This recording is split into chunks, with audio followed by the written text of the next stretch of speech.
Không linh quan ơi.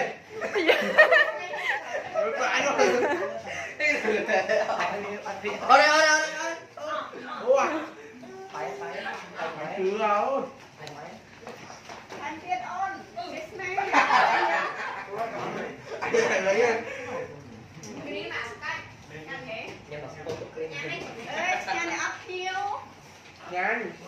nhiều nó vài chân đau lấy nhiều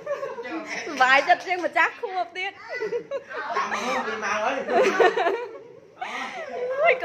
còn một được bẹt chan một